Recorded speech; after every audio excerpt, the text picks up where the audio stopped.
How did you get to New York City? How did I get to New York City? As I told you earlier, I went to a boarding arts high school, and so a lot of my friends it's called Governor's School. It's called the South Carolina Governor's School for the Arts and Humanities.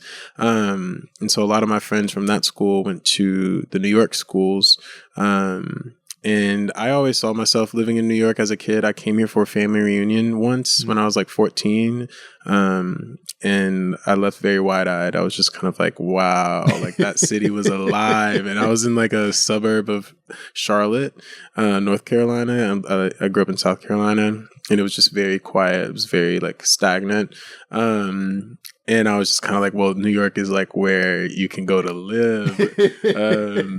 And I just was like, okay, maybe I'll just go to college in New York at the end of high school. But then it ended up working out where I went to USC, but most of my friends went to New York schools. And so in the summers, I would come and visit them. And I did that for pretty much every summer up until COVID. And then the summers like after COVID subsided as well. In those visits, I just like saw myself here more and more. I always thought I'd move here when I was 27. I don't know why. Huh. I don't know why, but I was just kind of like, that'll be like the age where it makes sense for me. But then I was here doing a show at Babies All Right, in Brooklyn, and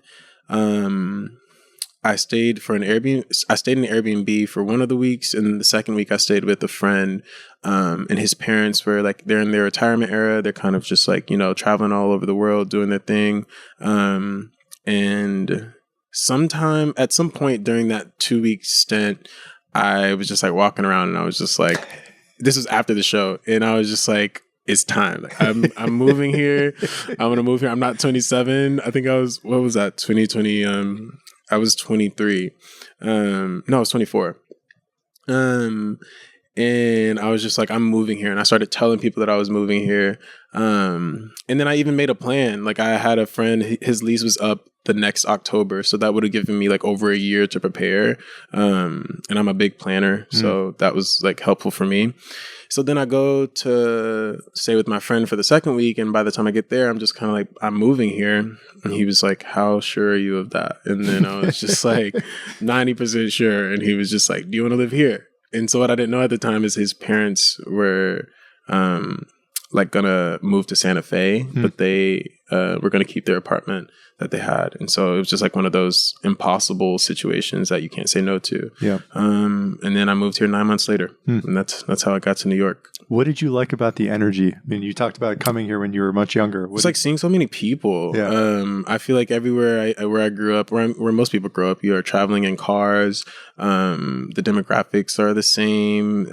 There's a bit of consistency, like, to the people that you're seeing, especially in South Carolina. I talk about this with my friends often, like you're like white or black or you're Mexican in South Carolina, and like specifically Mexican, not like Hispanic. Like people just said like Mexican. Yeah. It was just like this umbrella term that wasn't really like nuanced. And like growing up, like, I don't know, that was just how like race was understood. And like my neighborhood literally had like one Filipino kid, and like that was like, they were the Filipino kid in the neighborhood. It was a little bit of like ignorance and also just like lack of exposure to just other people, other cultures. I just come into a city and seeing so many kinds of different people, seeing so many like expressions of people and living. And just seeing the buildings, like, I mean, it's ain't no shit like that in South Carolina. There's a Denny's headquarters in Spartanburg, and it's huge, and it's like the only like, it's really funny if you look at like a picture of downtown Spartanburg. But like other than that, like that was like the first time I've seen anything like that. And yeah, it wowed me. We went to the Apollo. We toured the Apollo. That was really inspiring for me. I would later come back and audition at the Apollo. And that was really cool. But yeah, I just always was like, in the back of my mind, I was like, New York is it. But yeah. That's where it's at. That's where it's at.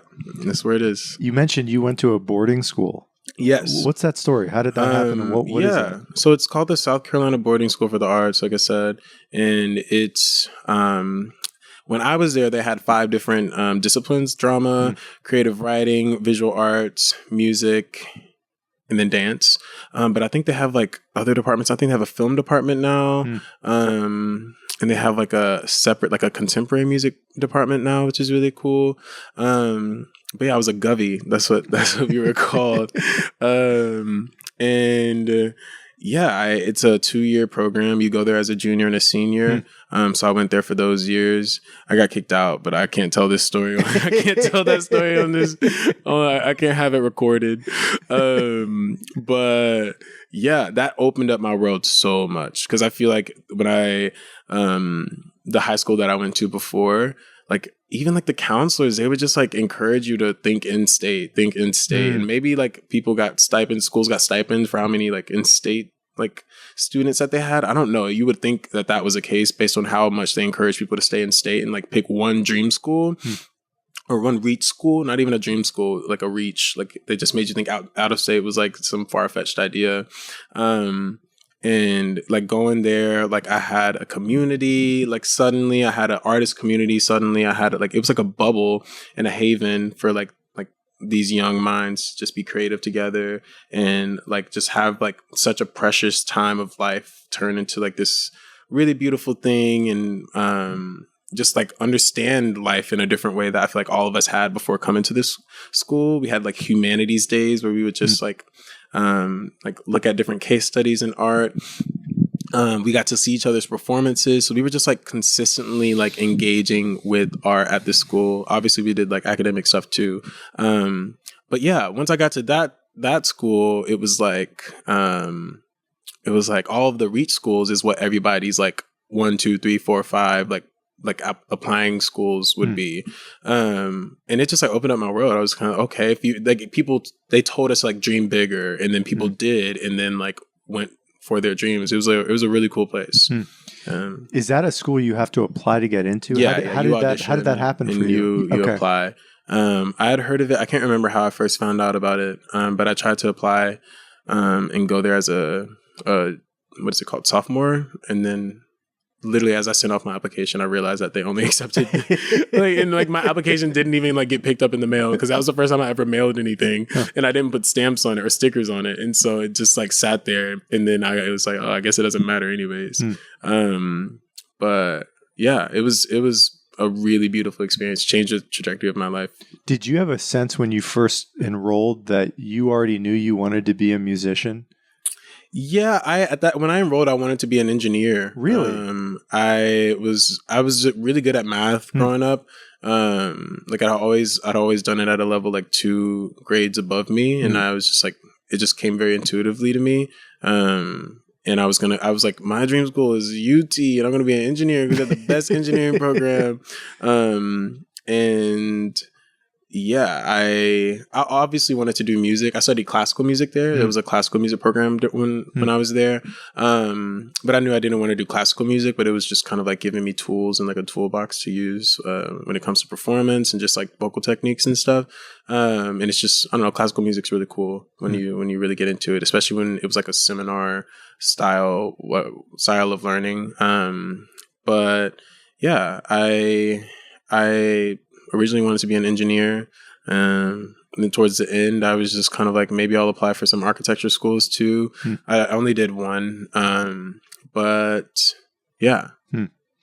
And you said you went to USC for college. Is that Southern Cal? That's not South Carolina. Yeah, Southern California. What's that story? What did you want to do? What's the school like? Yeah, so actually what like kind of changed my mind from going to school in New York and instead going to school in LA was between junior and senior year.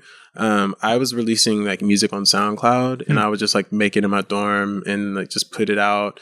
It'd be either me producing it or like me finding type beats on YouTube and then like making songs over those. And I just put them out on SoundCloud. And it was well received, but it didn't like make any like crazy waves. But at the time I just like was wanting to put in front of as many people as possible. So what I did was like everybody that I listened to, I went into the email that was in their Spotify bio or SoundCloud bio. Because SoundCloud had way more of a pull back then. Like it honestly, like the height of it was before I was even on it. But I feel like I caught the tail end of like Spotify or SoundCloud's relevance. No shade to SoundCloud, but I think they would agree. But yeah, I just emailed everybody who I listened to it, and this email that I had sent was Amine, the rapper, if you're familiar with him. I was a big fan of his music at the time. I'm still a big fan of his music. And I was like, hey, Amine, like listen to my song, and if you like it, like repost it on SoundCloud. And his manager was the one who was like viewing that email, and he was just like, oh, this is really cool. Let's hop on a phone call. So we hopped on a phone call, and then that led to him kind of like slowly becoming my mentor. Really? Yeah. And it was really cool of him. Like he would just give me feedback on stuff I was making. And then the summer between junior and senior year, he ended up bringing me out to LA. And then I had some of my like first like actual studio sessions for the first time. And then that is when like my world was just like boom, like cracked open. And I was just like, oh my God, like I want to be in LA. And yeah, I got to like meet some really cool people. Pasquet is one of the producers that I mainly worked with that week, or he is the producer that I worked with that week, who was also managed by, his name's Justin, the manager. And that's a relationship that I have to this day. We're actually going to be working on the album together. Cool. And yeah, that was like opening up my world to LA and like the music scene in LA. Obviously it was just like a small like sliver of it, but it was just really cool to be in a space like that. We made some music that I would later put out. And yeah, I just got to like really, I don't know, get out of South Carolina. Like it was that was the mission. Yeah. At what point did you, and maybe there wasn't a point where this happened, but at what point did you decide the engineering track may not be for you, the architecture track may not be for you, you want to do this, or at least give this a shot? I think seeing the kids in the grade above me like go for what they wanted to do in their artistic endeavors and like be successful in it. I was just kind of like, well, if they can, I can. So I'm going to try. And yeah, it was that, like, that's why, like, it's just so important for you to be mentored like that. Like, I think the school that I went to before, I think their hearts were in the right place, but they taught us to like think smaller. And so to be surrounded by a bunch of people that were like thinking like beyond South Carolina for school, thinking beyond like a safe option, like career wise. And obviously you want to be smart. You want to be like, you want to think about things like that are going to affect your future. But they really encouraged us to like follow what our hearts were feeling, which is really cool. How did you know that making music was what you wanted to do? I mean, was there like internally just a love of the creative process that signaled to you that this is what you want? What was it that made you know that this is for you? I grew up in church, like a Baptist church, and the choir is like where I had my first experience with music. And I feel like it was all just like orally passed down, a lot of the hymns that we sung or sang, and the songs that we would like rehearse. We did some contemporary music, but like there's a lot of like spiritual hymnals that like are at the core of just like Southern Baptist, not Southern Baptist, but like Southern like Baptist churches that are in the South. Yeah. And that was just something that was like really resonated with me. And I don't know, it just like instilled in me that music was something that was like extremely spiritual and like extremely like personal. And yeah, it just like, it felt very innate. It felt very like intuitive for me. Both just like choirs and like the harmonic element of everything. And I feel like harmony was something that came like very intuitively to me. I have perfect pitch, and I feel like that's like where I like figured that out too. And yeah, it's just always started in the church for me. And I like all throughout school, even I was in like some kind of choir, whether it was like a chamber choir or just like a larger choir. But yeah, it was all quiet, where I was just kind of like having that first connection. I didn't start like writing my own song. People expected me to sing in everywhere I went. Like people were just was like, "You're gonna sing a song." Like I just went home recently, and like my mom and my sister know that I don't like singing just to sing. Like obviously I like to sing, but I'm like, I'm not trying to just like bust out the song. Like come on. And like they were just like, let's go out to this new lounge. And they did this on purpose. I didn't even call them out on it, but like when we got there, it was karaoke night, and my aunts were there, and like they were just like, "What you gonna sing? What you gonna sing?" I was like, "What are dumbest shit? Like y'all know what y'all doing." But I like even now, yeah. But like growing up, it was just like I was expected to sing. I don't know. Like at one point, I was just kind of okay. Like I'm just like the singer. That's what I do. I'm the jester singer version, and that's just what I do. And I didn't write my first song until I was in middle school, and it was called Memories. I wrote it with a friend of mine that lived in the neighborhood. His name's Marlon. He doesn't do music anymore, but he has a really nice voice, and we wrote this song together. It was called Memories, and it was so funny. Like the lyrics are like, "I used to dream all the things I never dreamt before." And this one, I used to walk cities like LA, New York. Oh my God. And like we wrote this song like as if we went through like some crazy like struggle and like overcame it, and like we're reminiscing, but it was like we were like, I don't know, it was so funny. 14 years old. Like 14 years old being like, this is it. But that was my first song. It was called Memories. And I would just like keep writing. And then when I got to, I did some productions, the same thing I was doing at Governor School. I did that before. But yeah, it wasn't until, what do you call it? Freshman year that I started like releasing or like making music like in LA. Or like, I don't know, just like making a little more polished and a little more methodical, of music. Yeah. Did you always regard music and singing as like a spiritual experience for you? Totally. When it comes to performance, absolutely. I think, performing, like being on a stage, I think it's an extremely vulnerable position to be in. And I think like something about being vulnerable in front of like a group of people, that's a very healing experience. Obviously, it's a very scary experience, but I feel like with experience, like I realized that like I get annoyed to this day. I get annoyed when I see somebody holding back on stage, and like that is like I don't know if anybody has ever asked me for advice. That's what the advice I give them when it comes to performing. I was just like, think about when you go and you see somebody on stage and they're like being like shy and they're being like, they're holding back. You can just tell, and it's obvious, and it's almost like they're like letting their anxiety be this like veil of like safety. That's annoying. That's like it's a little bit selfish. If you like look at it a little objectively, like it's a little bit selfish because you're just kind of like, I'm up here asking for your time, and then like I'm not giving you my all because I'm scared that my all isn't like good enough. But and then like I feel like me like having like done that repeatedly and then be around people either through Governor School or USC who were going on stage and then like bearing their souls, like being vulnerable, like being okay with like messing up, like giving an imperfect performance, and going for it. Like that was like super inspiring. And then I was kind of, oh shit, like when I go up there, like I'm holding back, like I'm nervous that I can't do that.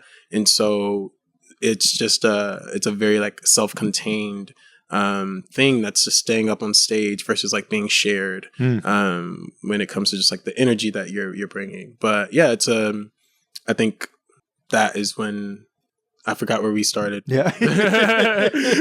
Like that is when, what am I saying? Well, that's such an interesting, like, how have you tried to help yourself get into a headspace and a heart space where you can be that person up on stage? I don't know if you have like rituals or mantras or things you do. I'm sure it's extraordinarily vulnerable. And I think you're totally right that the audience can feel that very deeply. How have you tried to let yourself be vulnerable when you're up there? I mean, it definitely took a lot of discomfort or just uncomfortable experiences on stage. But I think just being in like a safe space while like experimenting with it definitely helped. And that was like, I feel like at that point, I would say that was college, because I went to study performance at USC. And so we were performing like weekly, in front of like, in like a venue style setting, but in front of our classmates and our professors. And so just like repetition, and yeah, just being surrounded by people who are just like not holding back and understanding that that's not some like far-fetched like thing, like bearing your soul on stage. Like anybody can do it, and it can look a lot of different ways. And just like figuring out like what that looked like for me was something just took time and repetition. How does that look like for you? Is that just like belting as deeply as you can? I'm sure you've thought about this. I mean, like not necessarily. I think it's just like I can't, it's hard to describe. I don't know. I just like my energy on stage and how I take up space. I think I'm when it comes to how I take up space, I'm a very reserved person, just like by default and in general in any given space. But I think when I'm on stage, I'm not afraid to take up space. And I think like the words that I say and how I convey them like is able to reach people like easier than they are in any other space that I'm in, which I feel is my like, I guess that's how I would describe it. Yeah. So you said at USC you studied performance. Tell me about USC and what you talked a little bit about what you learned. Yeah, I'd love to hear about it. So cool. They had us like everybody was like admitted into a discipline, and so my discipline was singer-songwriter in the performance program. And so we had bands, and the bands would shuffle every quarter. But in the quarters, weekly you would get song assignments, and a lot of it was like Motown, and we moved like from like pre-Motown to like early 2000s essentially, or like late 2000s too. But yeah, that was like the progression of songs from freshman and sophomore year, or the progression of repertoire from freshman and sophomore year. And it would be on us to learn the material, and it'd be on us to rehearse it together, and it'd be on us to come together for 1 week and then perform it and then get notes. And then, no, that's not true. Sorry, it's been a minute. we would send recordings from our rehearsals to our professors, and then between that rehearsal and our next rehearsal, we would get the notes, and it'd be on us to apply them before we did our performance that week. And like I said, it was like a venue style setting, and it was we had like an engineer running sound, and so we were like on a proper stage, and so it just showed us like the ins and outs of like equipment, like it showed us the ins and outs of rehearsals, dealing with personalities, which I feel like it's like, I don't know, a lot of times when you're in a creative space and like just any musical or just creative setting, I feel like how you are in the room is like a big part of it. Like you want people to desire actual presence in the room outside of your creativity. And I feel like learning of like people's, learning people's like personalities and like having the big personalities, like people taking certain things a little more personally and seriously, and like navigating all of those dynamics when like everybody like is like having this dream of theirs in mind, and like everybody like is understanding that this experience is playing a part in that. And yeah, I mean, it was a learning experience of its own, just like navigating rehearsals. There was a lot of like responsibility to it.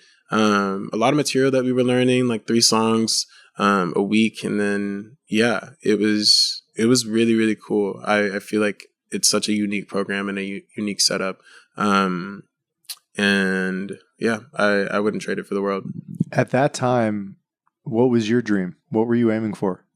I think at that time I was aiming for like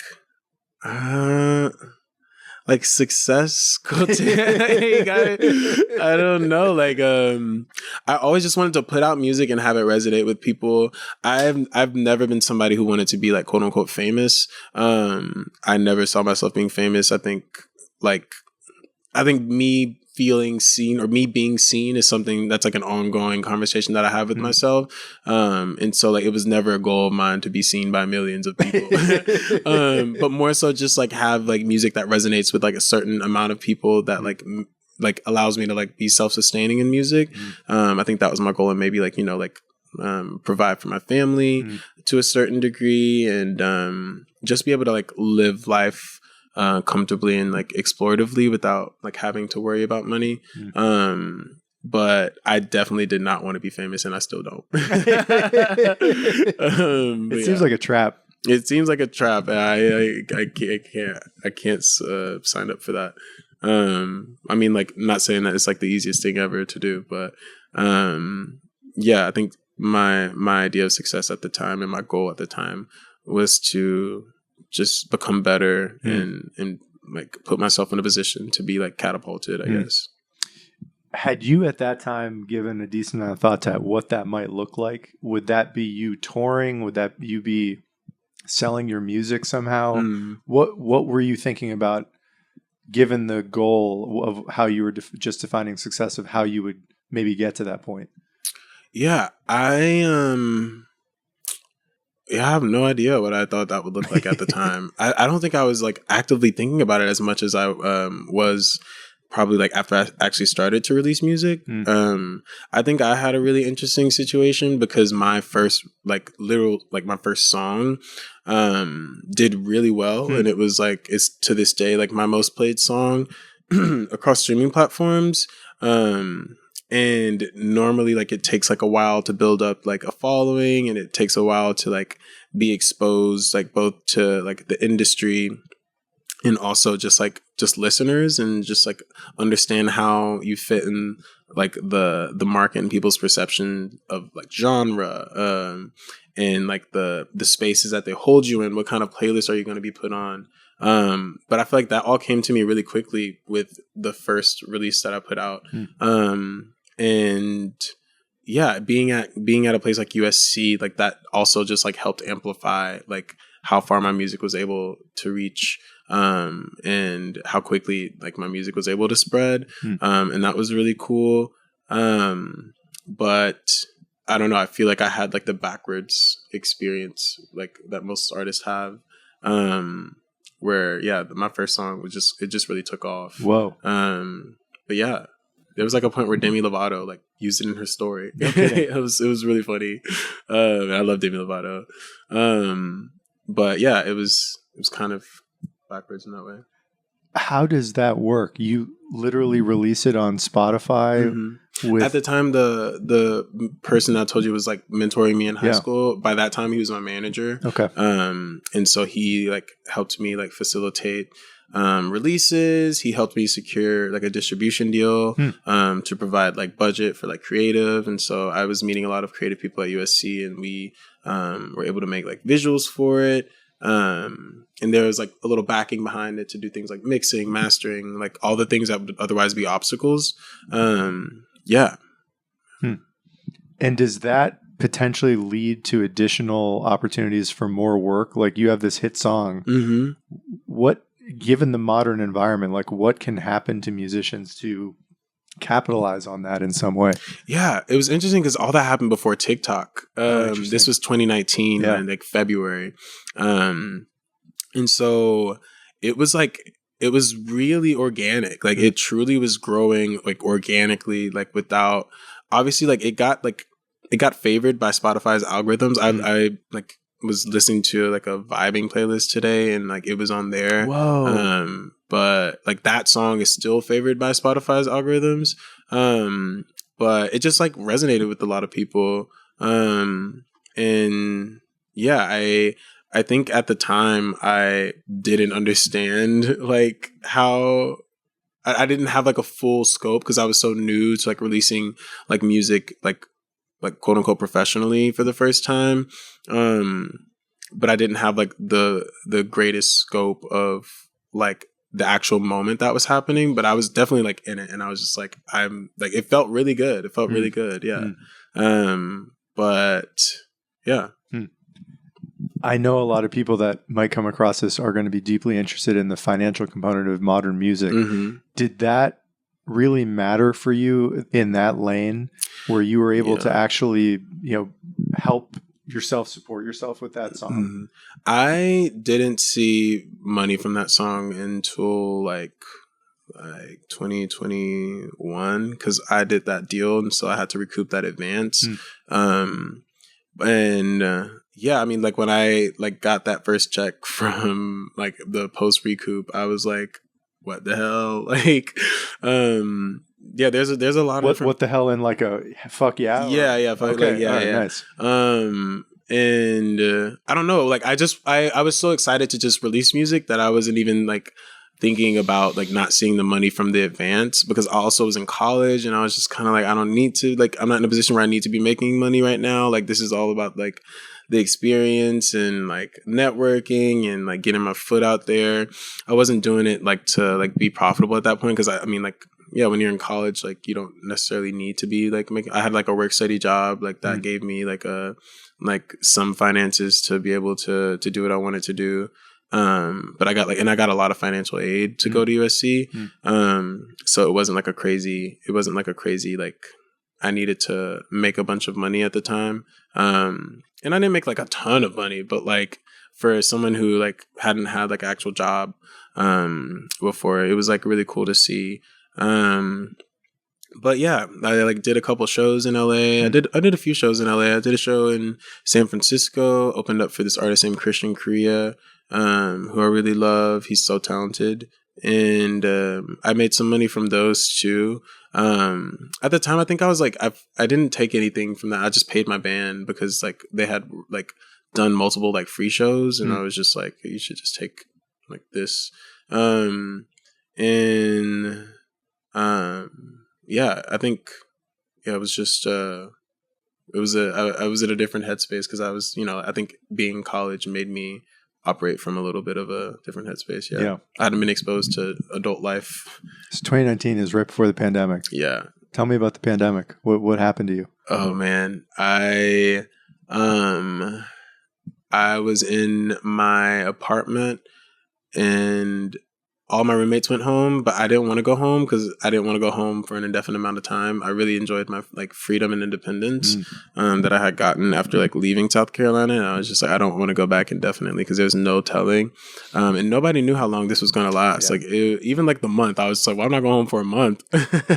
And yeah,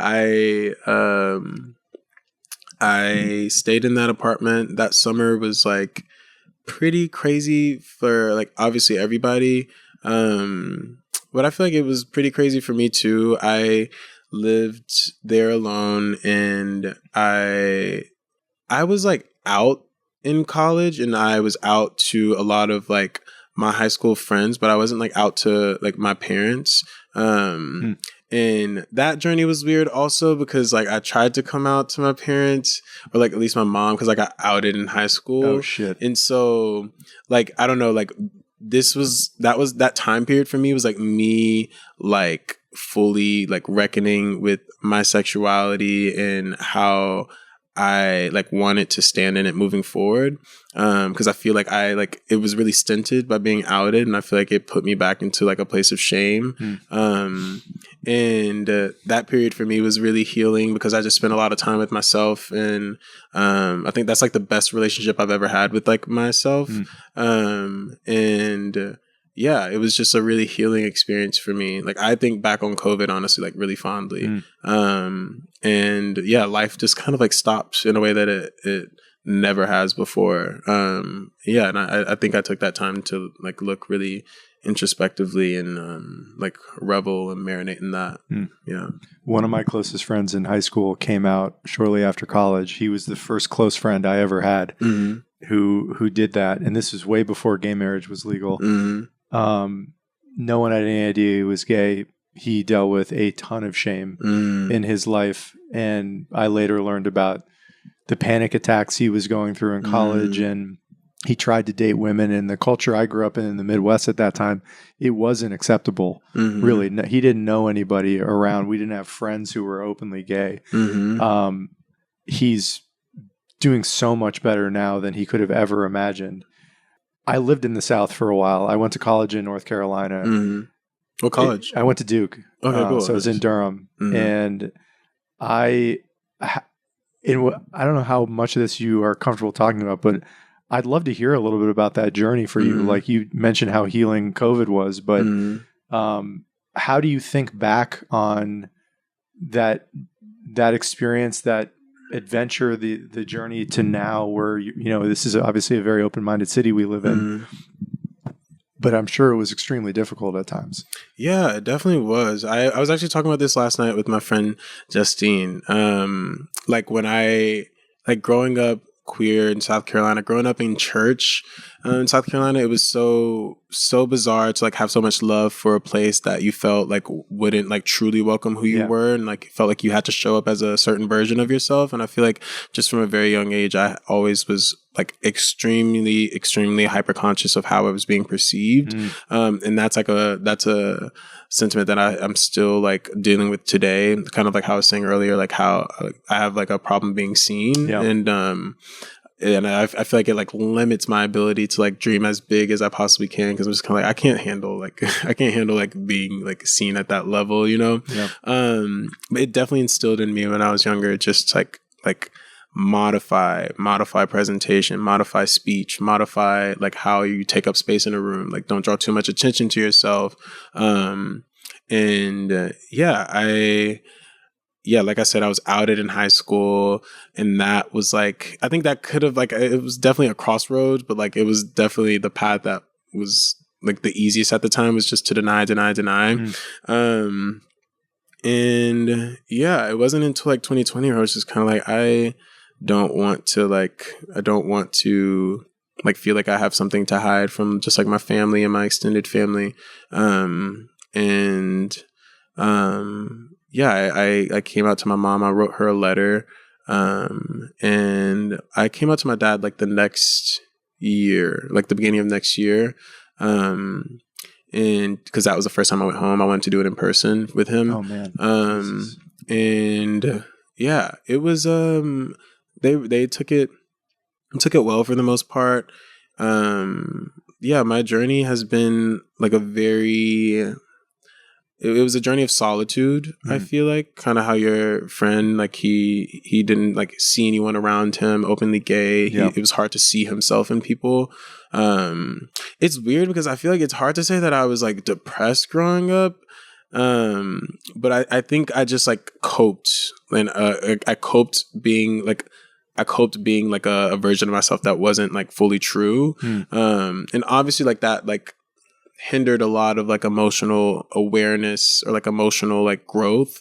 But I think like it was just, I compensated for it by just over analyzing how I took up space and how I was being perceived. And yeah, I think it's just like, there's a lot of like patterns in my brain and neural pathways that I still have to like relearn. And I did a lot of relearning or unlearning in 2020, which is why I feel like that's like, I don't know, that was just like a time of reckoning for me. And that's like kind of the inspiration behind the album. That's like when the album started. It's but yeah, that's that time period specifically, just like the idea of me reckoning with all these like different elements of life, like church, family, home, like, and then sexuality, and also just kind of like life in general. Like that's like in my relationship to them and how they've changed throughout the years. It was a crazy time. The experience growing up in a Southern church, was it explicitly homophobic, or you just picked up from the vibe that you need to be a certain way? Yeah, you just pick up. It's not, it's like a welcoming place, like everybody, and it's a lot of my family that was there too. And so it's just like my family is like innately gonna love me, but it was just kind of like, you love like a version of me that like this place like puts pressure on me to be. And yeah, it was just kind of like feeling like I wouldn't be accepted, or I'd be made fun of, and or just like put down, or just treated other than like the treatment that I saw around me.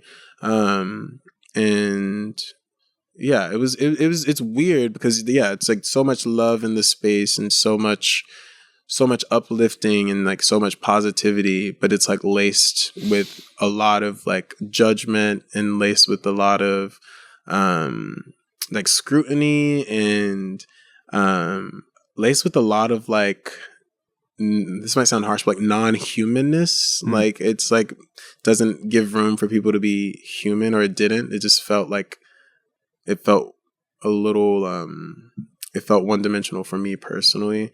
But yeah, I feel like my relationship to religion has like gone through its ups and downs. I don't consider myself religious anymore, but I consider myself spiritual, which is kind of like the tagline of anybody who lives in who lives in New York. I think like there's 5 million people in the city. I would say like probably like 3.5 million has said that like in the past year.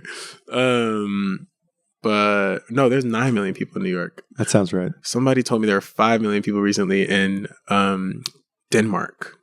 Yeah, which I had no idea. That was a quick tangent, but yeah, I'm not religious anymore. You know. Do you look back on that time? I was thinking about this when you were talking about how, you know, you said earlier that you don't want to be famous. And to me, when I look at people who are famous, the reason in part I think it's a trap for so many of them is that they now have this identity as this famous person.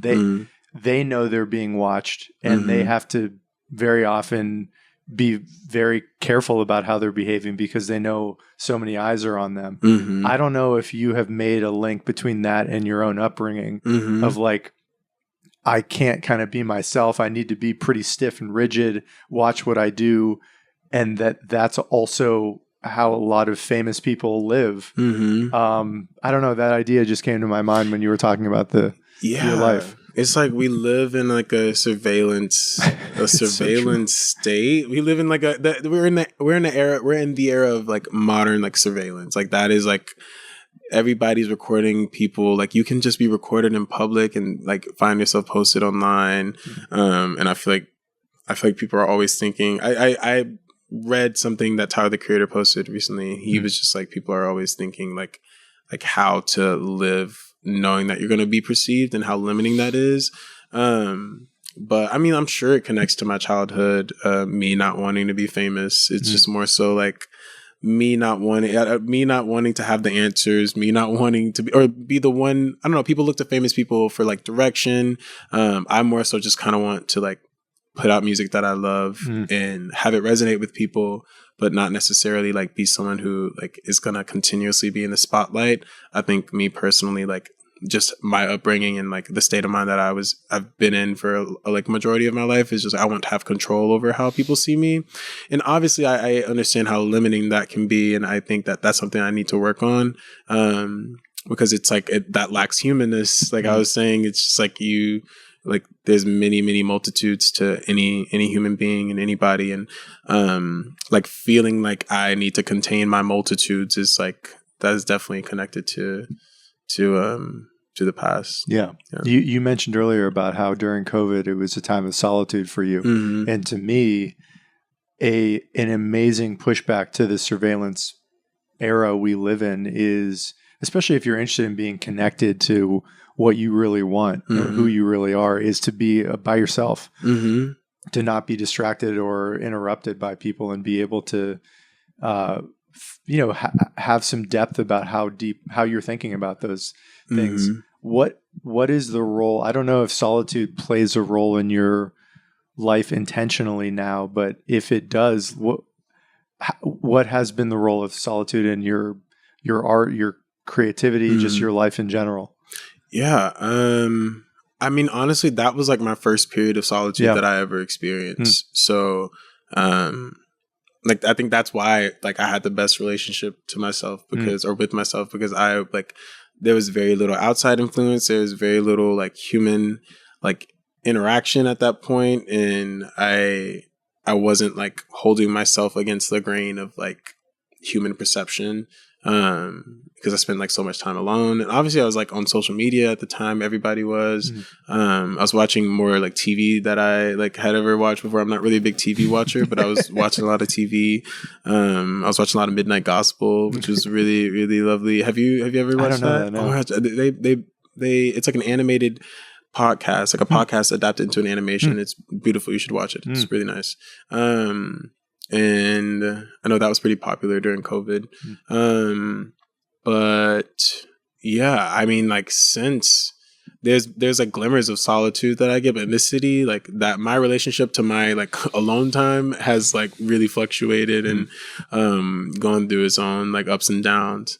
Because it's so easy to just like overwhelm yourself with things to do, and I feel like I have a lot of friends here, so just like people to see and feeling like I want to keep those relationships. But I can't say I've like prioritized my relationship with myself since moving here, which I don't regret. Like there's so much to experience in the city, and like the part of me is just like, oh, I'm young. Like let me be young as much as I can until I'm not young anymore.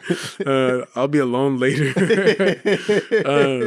But yeah, I'd love to move to your move to New York, and when you decided to do that, of where your head was in terms of what you were hoping to achieve here, what you were specific to your music and your art. What did you hope New York, or what do you hope New York might provide? I think it's going to provide, or I think it's been providing a little more like life living, because I feel like life got a little bit stagnant for me in LA, and it got a little bit like routine and cyclical. And I'm someone who needs to change things up.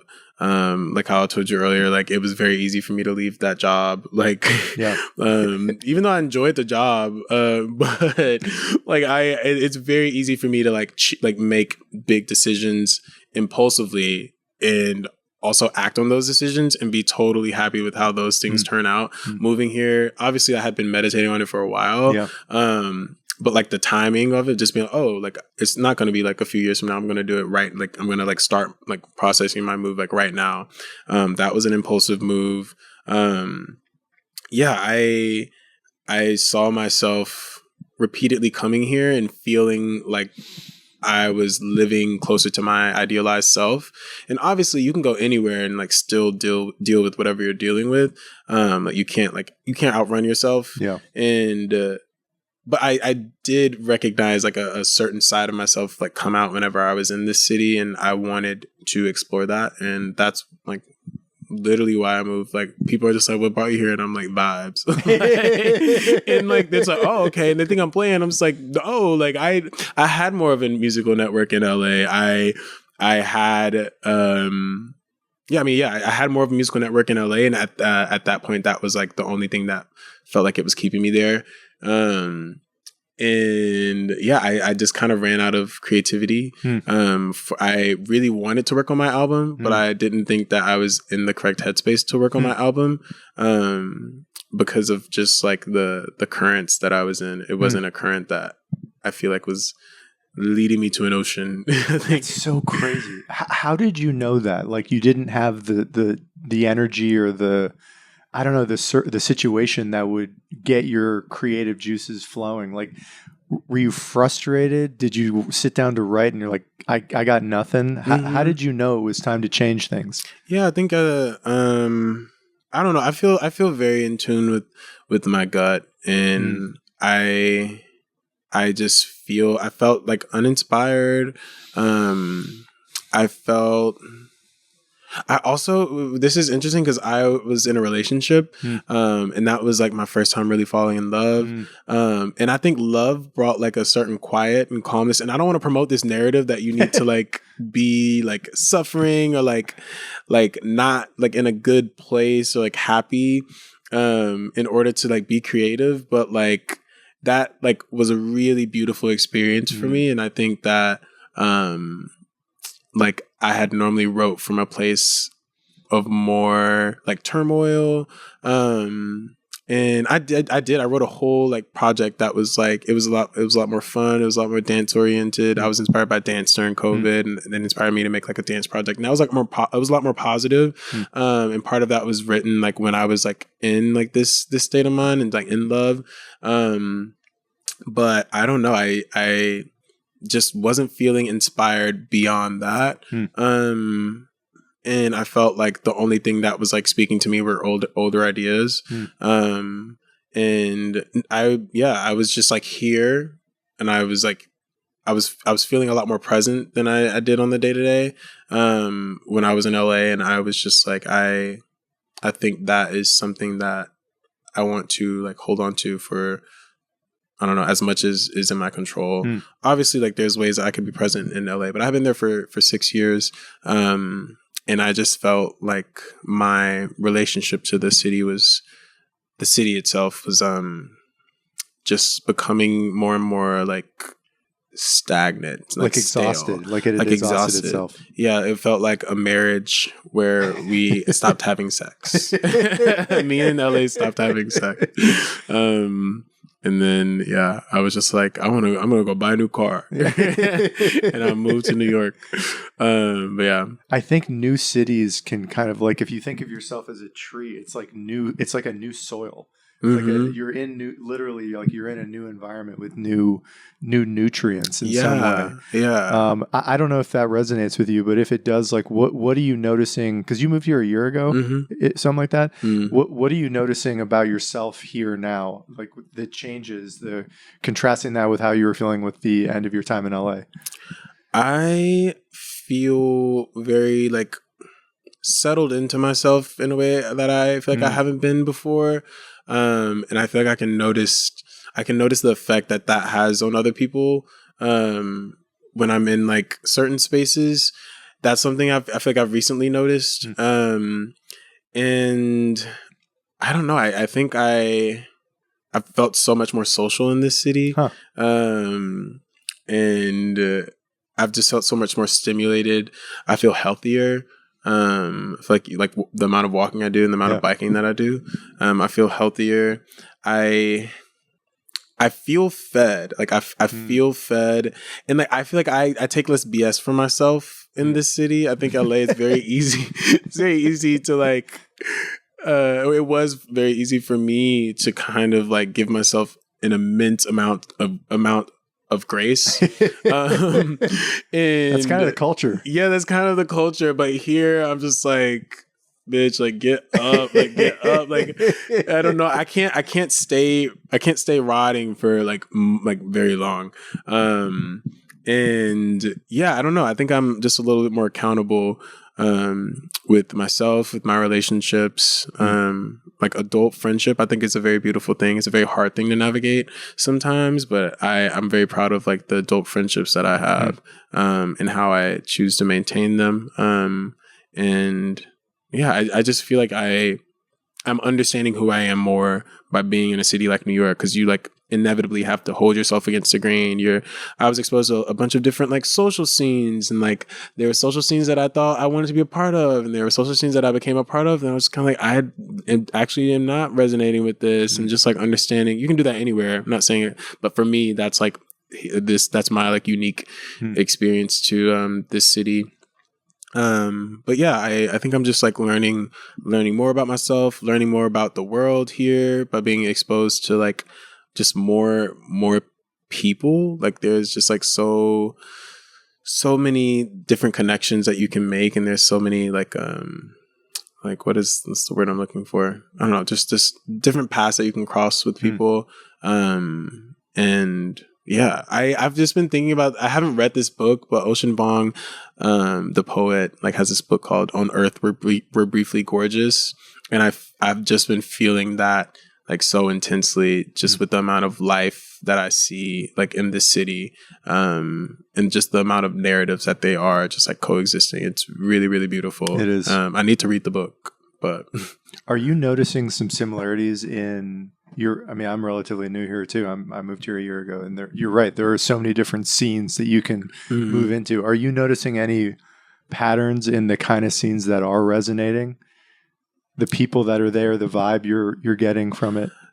Yeah.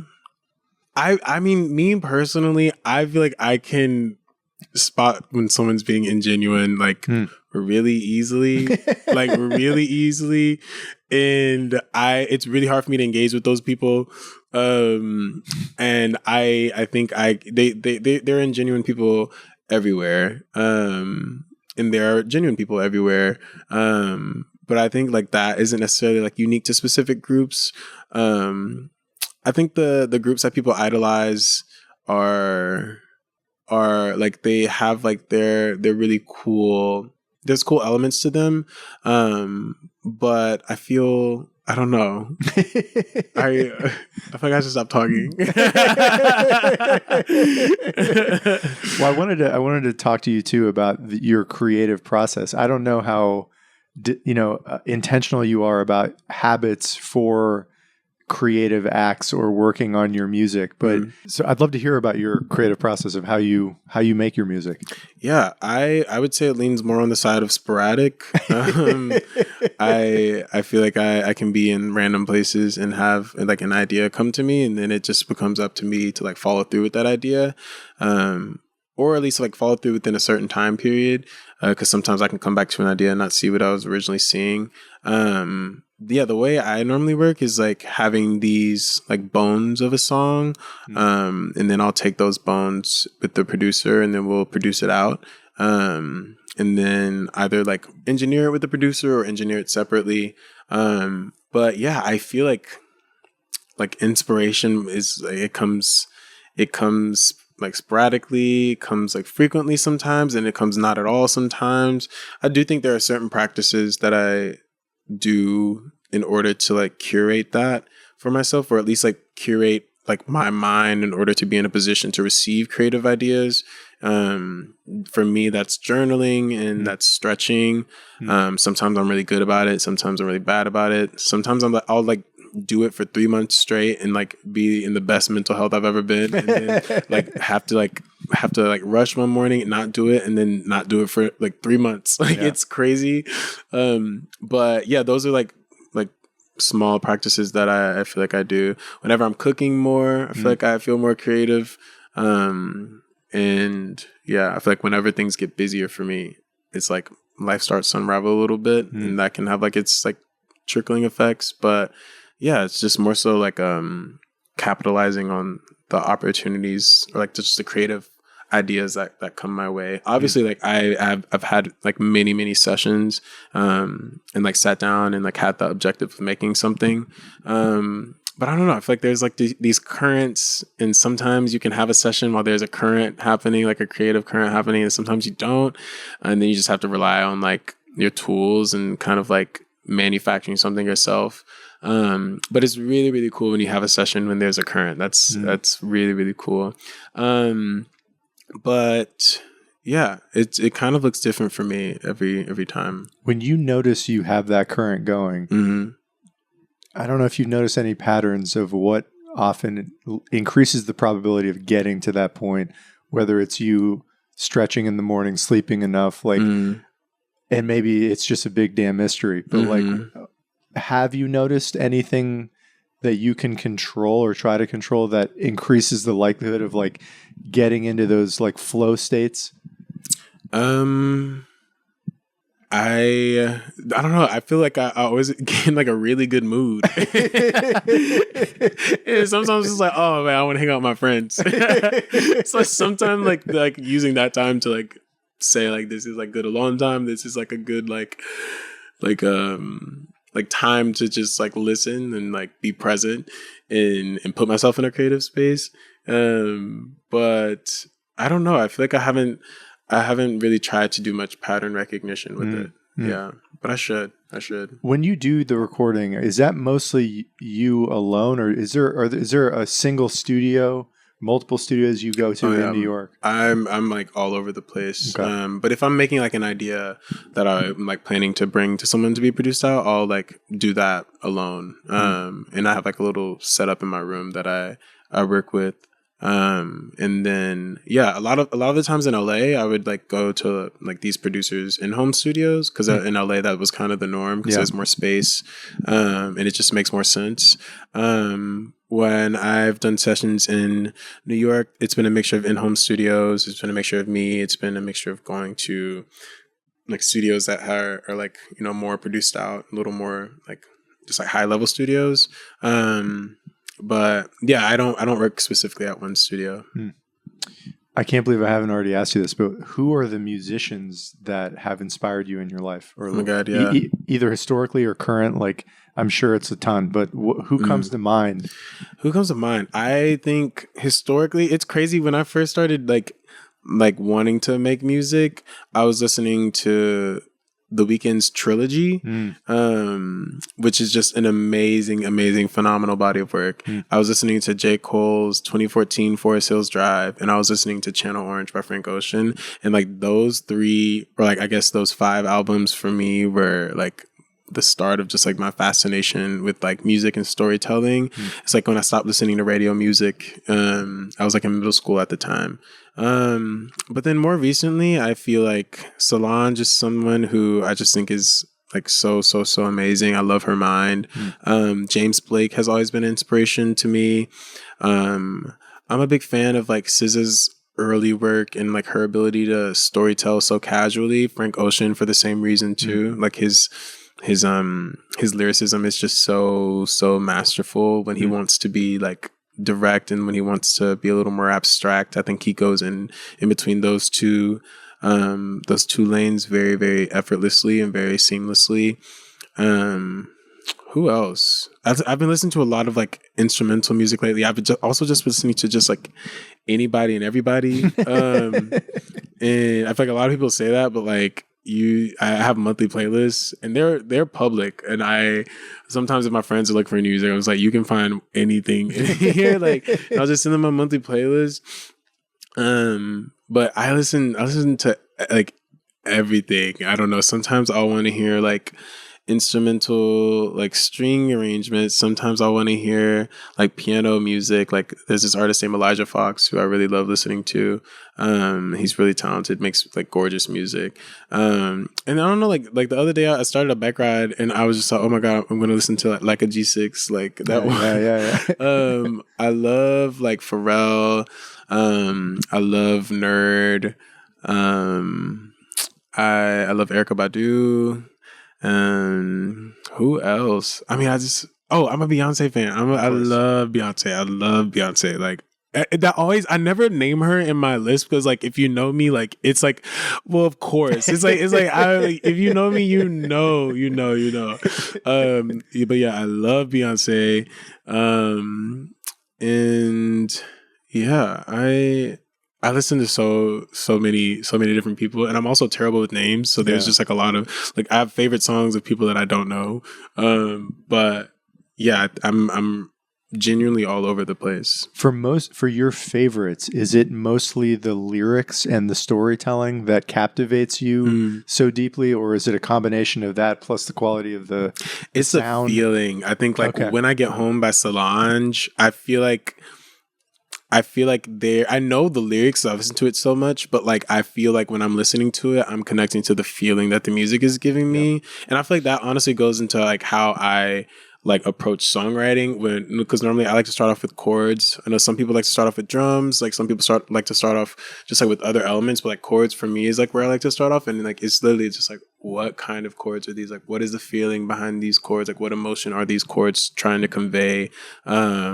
And I think that's an easier thing to do when I feel more in touch with my gut. And then sometimes when I'm like more out of touch with my gut, it becomes like, okay, it's time to go into the toolbox and like approach this more so like a game of sorts, like kind of like a brushing the bones off of like a, what do you call it, the archaeology, like the digging stuff. That's what it becomes like, what is going on here? But then sometimes it can be really innate and it can be very like instinctual, and it's just like listening and like, I don't know. And that's what Solange's music is to me, just like very, very instinctual, and it's very like feeling oriented. And yeah, she just communicates these like really abstract ideas, what feels like so clearly, like through music. And like that is like the artist that I aspire to be, like eventually. That's like the idealized version of myself. Somewhere between that and then Blood Orange, who I also love. And yeah. You brought up this word earlier, and I'd love to close on this theme. Before we do, I've messaged this to you before, but I mean, I fucking love your music, man. It's so good. I've been playing it, I think, ever since I met you in this apartment. So it's really excellent. That means a lot. Thank you. Of course. And you talked about success earlier, and I know you're still new to New York, and you went into some detail about what success might mean for you in your music career. But if we were to talk in 2 or 3 years, where do you hope this is all going? What in your mind would make you view your artistic life as being successful? And maybe it's already what you have, But I always like to ask artists how they think about that word for themselves as they think about their current life and their future. Mm-hmm. Yeah, I think in the next 2 to 3 years, I'll have released my album. I have a lot of faith, a lot of feelings surrounding it, and I feel like it is very representative of who I am and what I have to offer, and I'm optimistic about like where that'll have me in like 2 to 3 years. I think I'll have toured, maybe. Touring isn't necessarily a huge goal for me. I think it's just like one of those like added bonuses. But I think more so like just having my album out and having people resonate with it, and just continuing music in whatever way life leads me. One more question, because we talked about fame earlier. If it were up to you, would you just make music, release it, have it resonate with a bunch of people, have you be able to live comfortably and never need to be a public face? Or is there, I guess I'm trying to figure, like, how could it, let's say your career goes as you hope, how could you mindfully navigate that trajectory while also maintaining your privacy at the same time? I have no idea. I think like who I am is important and tied into the music, especially like with the themes that I mentioned on my album. I think it's important for like young Black queer kids to like see like successful Black queer artists. But that is something me and you are figuring. We are both wondering what that looks like. But yeah, I have no idea. TBD. Yeah. We'll see. Kyle, this is a blast. Thank you so much for having me. Thank you, bro.